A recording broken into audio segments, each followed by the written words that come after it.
Des étudiants sont mobilisés en nombre pour dire non à un 5e mandat de Bouteflika. À Alger, certains habitants sont amers après l'officialisation de la candidature du président algérien.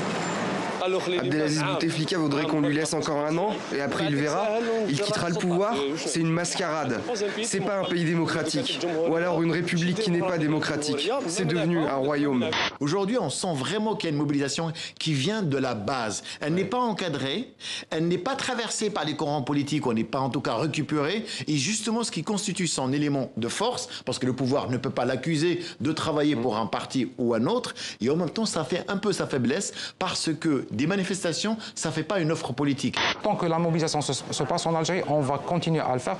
Parce que n'oubliez pas, dans l'histoire de l'Algérie, l'extérieur a été déterminant. Par exemple, dans la révolution algérienne de 54, l'apport de la diaspora algérienne a été déterminant. Ici, on a toujours ce fond historique qui joue aussi par rapport aux gens qui sont ici à Montréal.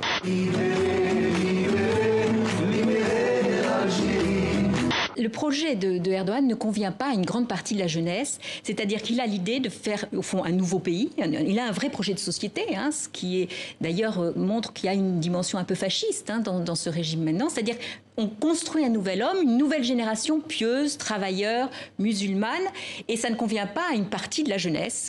Sur ces chemins escarpés, des Vénézuéliens tentent de traverser illégalement la frontière colombienne pour acheter de la nourriture et des médicaments. Pour ceux qui restent, pas d'autre choix que d'affronter la pauvreté. Dans les égouts de la ville de Caracas, ces hommes se lavent et glanent des morceaux de fer pour les revendre. Mais c'est surtout quand même un roman qui pose des questions qui restent très actuelles aujourd'hui, puisque ce sont celles des migrations, émigration et immigration. Pourquoi on part on se fait accepter ou pas, comment on prend racine. Nous, avec une caméra et un micro, on est là aussi parfois pour dénoncer, parfois pour magnifier, parfois pour rendre hommage aussi. C'est toutes les formes d'écriture du documentaire. Nous voyons ce que même un œil de chirurgien ne peut pas s'habituer de voir.